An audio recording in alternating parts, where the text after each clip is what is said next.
Fala pessoal, tudo bom?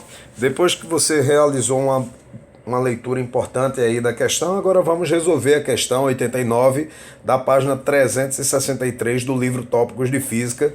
Uma questão que eu considero difícil, muito mais pela parte conceitual do que pela parte matemática em si. A parte conceitual, ela é muito importante você dominar, porque para essa questão, o que vai ser relevante para a sua resolução é exatamente a gente lembrar qual é a definição de ponto-objeto e ponto-imagem, porque para essa questão, como nós temos dois espelhos, nós temos um espelho esférico, que eu vou chamar de espelho E, e um espelho plano, que eu vou chamar de P. Então isso quer dizer que cada um desses dois espelhos vai ter para si a formação de um objeto e de uma imagem. Tranquilo, gente? Então, olha, ponto objeto e ponto imagem é muito importante para a resolução dessa questão. E aí, só relembrando o que a questão quer, o que a questão está dizendo é que a luz ela vai sair da lâmpada A, ela vai incidir nos dois espelhos e após sofrer uma dupla reflexão, a imagem real da lâmpada A fica exatamente sobre a própria lâmpada A. Então, se você não entendeu o que a questão está dizendo, o que está dizendo é assim, ó.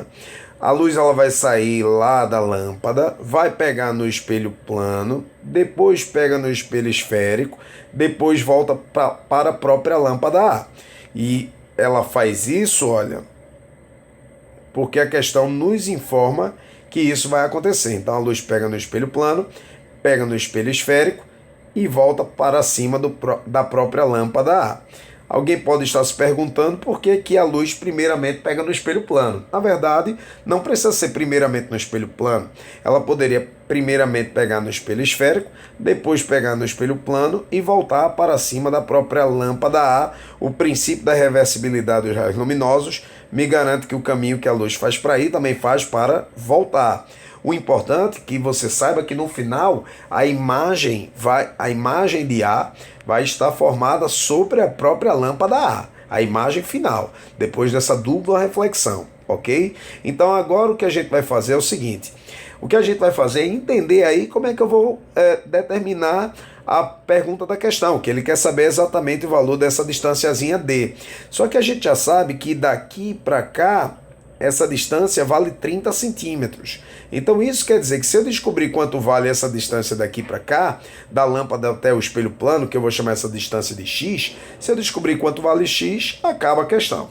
Ok? Então, descobrindo o valor de x, a gente soma com os 30 centímetros e descobre quanto é o valor da distância D, beleza? Não esqueça que o espelho é côncavo e que a distância focal desse espelho côncavo vale 40 centímetros. Então, pessoal, para que a gente possa resolver a questão, primeiramente, para a gente poder dar uma melhorada aí, ficar uma imagem mais simpática, mais limpa, vamos aí ilustrar o que vai acontecer aí nessa situação com a lâmpada, o espelho plano e o espelho esférico, tá?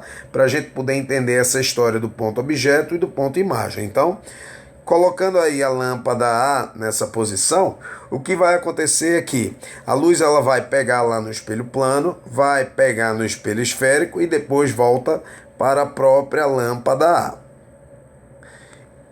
E a partir desse momento a gente vai poder fazer uma avaliação, que é o seguinte: como a luz está saindo da lâmpada e pegando lá no espelho plano, então vamos pegar essa lâmpada e vamos colocar uma imagem da lâmpada, e a gente sabe que a principal característica do espelho plano é a simetria. Então isso quer dizer o seguinte, que se a distância da lâmpada até o espelho plano a gente havia chamado de x, então se essa distância vale x, olha, daqui para cá vale x, então daqui para cá também vai valer x. Beleza? Então x e x, que é exatamente o que a gente precisa para poder terminar a questão. Beleza, pessoal? Então, minha gente, a partir disso, vamos lá. A gente sabe que essa lâmpada, então, para o espelho plano, vai se comportar como um ponto objeto real. E isso aqui é um ponto imagem virtual, já que o que se cruzaria, no caso aí, seriam os prolongamentos da luz, não é assim? É um ponto imagem virtual para o espelho plano. Olha lá, para o espelho plano, se eu chamar isso aqui de 1 e chamar isso aqui de 2, para o espelho plano, nós teríamos que 1 seria um ponto objeto real e 2 seria um ponto imagem virtual. Beleza?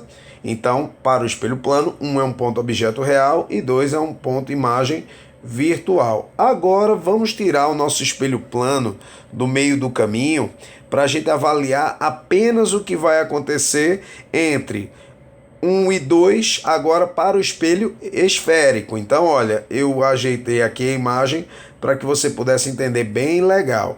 Então, olha, 1 e 2.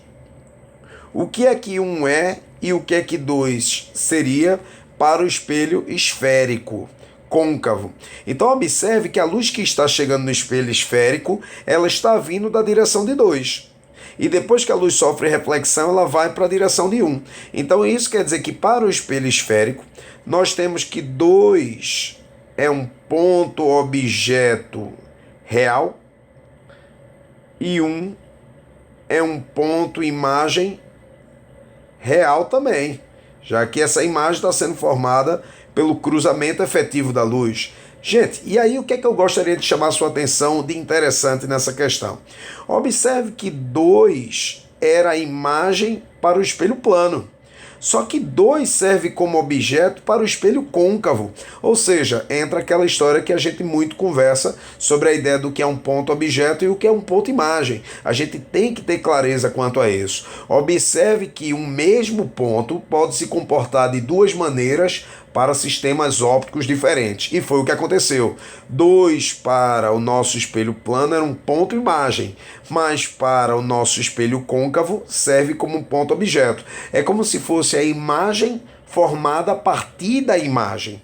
Então é isso que vai ser charmoso aí na resolução dessa questão. É você entender que esse ponto 2 serve como objeto para o nosso espelho côncavo. E sendo assim, olha, então isso quer dizer que essa distância aqui que eu estou marcando é a distância da imagem, que vale quanto essa distância da imagem? Se você olhar com bastante carinho aí para a questão já disse para a gente que essa distância de A, que eu chamei de 1, né? De A até o nosso espelho côncavo, essa distância vale 30 centímetros. Então logo eu vou botar aqui, vale 30 centímetros, ok? E agora, com bastante cuidado, quanto vale a distância de 2 até o nosso espelho côncavo? Observe, essa distância, eu vou marcar aqui para você, olha, vai deixar um pouquinho a figura poluída, mas isso para você poder entender. Essa distância daqui para cá, a gente viu que valia 30 centímetros, é a distância da imagem, 30 centímetros. E essa distância daqui para cá, ou seja, de A1 até A2, vale 2x, não é assim? Lembra que a distância valia x mais x, olha, x mais x, logo essa distância vale 2x. Então quer dizer que o DO aqui, pessoal, nesse caso vai ser igual a 30 mais 2x. E aí agora, como é que eu vou fazer para determinar o valor de x, que é o que a gente precisa para terminar a questão? Que a gente vai fazer o uso da equação de Gauss, não é? DI vezes DO é igual a F, que multiplica DI mais DO. Beleza? Lembrando que essa distância focal, ela é a metade do valor do raio de curvatura, não é? A distância focal é a metade do valor do raio de curvatura que a questão deu para gente.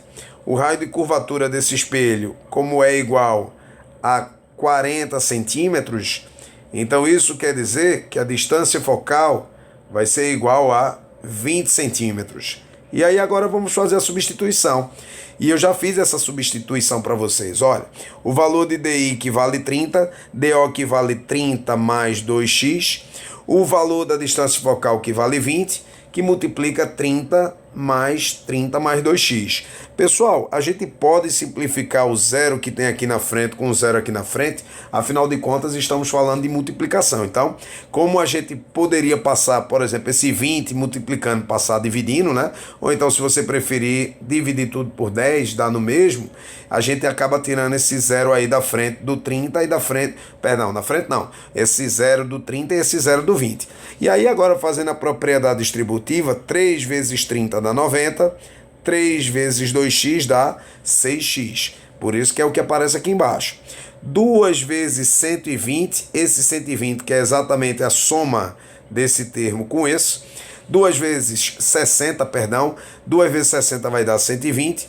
E 2 vezes 2x vai ser igual a 4x. E aí pegando 90 passando para o outro lado, e pegando 4x passando para o outro lado também, vamos ficar 6x menos 4x, que dá 2x, e 120 menos 90, que dá 30. Logo, x é igual a 15 centímetros. Então, agora acabou a questão, porque o Dzinho era exatamente o valor 30 mais x. Logo, 30 mais 15 é igual a 45 centímetros. Então, pessoal, veja que é uma questão difícil, muito mais pela parte conceitual do que pela parte matemática. Eu já havia alertado vocês quanto a isso, ok? Espero que você tenha entendido. Um beijo muito forte no cérebro de vocês, bons estudos e até a próxima.